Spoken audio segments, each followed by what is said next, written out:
Falcons' new $180 million man, Kirk Cousins, was on the Bussin' with the Boys podcast with Taylor Lewan and Will Compton. If you have interest, I definitely encourage you to go watch it because it's interesting. Kirk Cousins has a lengthy interview with him, but one of the biggest things that was discussed is obviously the beef between not even just him and Michael Penix, which we already knew was going to be non-existent because it's not Michael Penix's fault for him to be drafted by the Falcons. This is a guy that had a great career, earned the opportunity to be a top 10 pick. And this is a situation that Kirk Cousins was himself in with RG3, even though he wasn't necessarily a top 10 draft pick, but he's very familiar with that situation, how awkward it can be. He's a professional. We knew he was going to do that. But what I thought was even more interesting is him kind of squashing any idea that there's beef with the Atlanta Falcons for doing this, because he talked about situation 3 years ago in Minnesota when they came up to him and said, hey, we're thinking about drafting a quarterback, yada, yada, yada. Obviously, he knows this past season, they came up and told him basically they were going to draft a quarterback before free agency. The Falcons didn't give him that notice, but this is something that he understood was a possibility because this is the NFL. He's coming off an Achilles injury. He's going to be 36 years old. The Falcons are constantly, every franchise is constantly trying to figure out the quarterback position and get it stable for a long period of time. So he understands the Falcons' perspective. There's going to be no beef. And he thinks because there is no beef, that's the best way to get to the top of the mountain. It's very hard to get to the top of the mountain. He knows that as well as anybody. And if you're going to try to do that at the end of your career, having beef with the organization that you just signed with is going to do you no favors. Yeah, winning a Super Bowl is hard enough as is. And to do it without everybody, top to bottom, I'm talking owner down to the water boys. If everyone isn't pulling on the same rope, it's nearly impossible. So that's absolutely right. That like any sort of internal rift, beef, whatever, is going to hamper the Falcons' chances of winning a Super Bowl because it's impossible to do because there's a certain amount of luck involved. Injury luck, the draw of the postseason, everything like that. And I think, if anyone is surprised about how Cousins is handling this in terms of how well he's handling it, you just either one have been living under a rock, don't know who Kirk Cousins is, or both. I don't know, because he's a consummate professional. He's a good guy by all, accounts.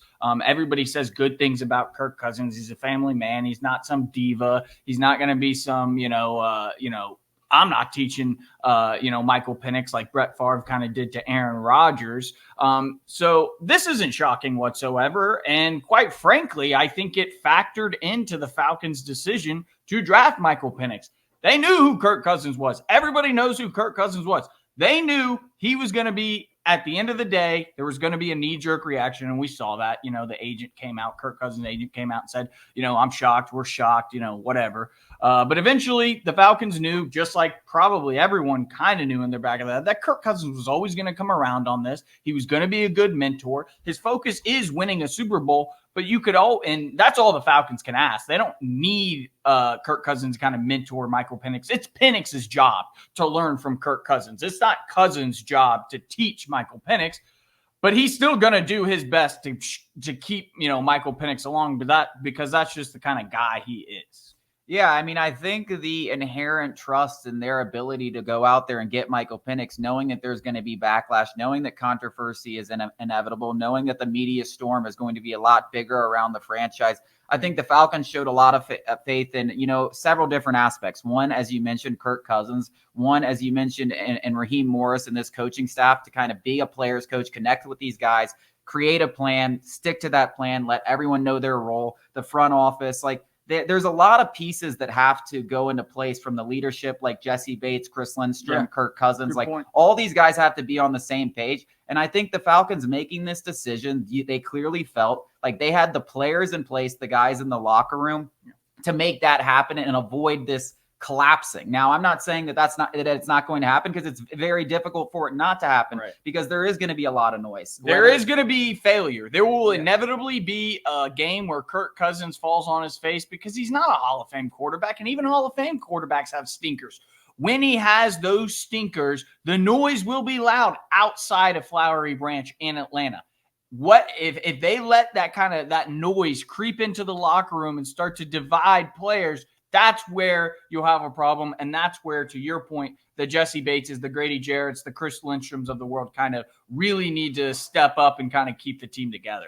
Yeah, and I thought it was great stuff from Kirk Cousins the entire interview, which is like why I encourage you to go watch it, because this really shows who he is as a player, who he is as a person, who the Falcons thought he was going to be. Yeah. And I don't expect that to ever change. Like I don't expect any of this to change between his relationship with Michael Penix. I think he's going to be a great mentor for Michael Penix. I think the biggest way, at least right now to me, the biggest way that this thing kind of becomes very controversial is if Michael Penix just really shows out, whether it be in the preseason, whether it be in training camp, and shows that he's ready to be that guy. But that's what the Falcons want, right? Like at the end of the day, the Falcons want him to show as soon as possible to be that guy, and then they'll figure out how to get rid of Cousins and what kind of cap and contract situation that's going to be. But as long as those guys keep that kind of relationship and that kind of thought process, it has a good chance to end when it's supposed to end, which is when Michael Penix is ready to be the starting quarterback. Yeah, ironically, their worst case scenario is also somehow their best case scenario, where Michael Penix is the guy almost immediately,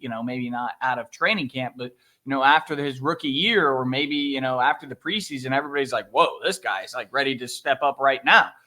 It would suck because the noise is going to be very loud, and Raheem Morris is going to have to go up to that podium and say, Kirk's our guy, Kirk's our guy, Kirk's our guy. But eventually their worst case scenario is also their best case scenario, where their only option is to play Michael Penix and get rid of Kirk Cousins because he's that good. Michael Penix forces the Falcons' hand.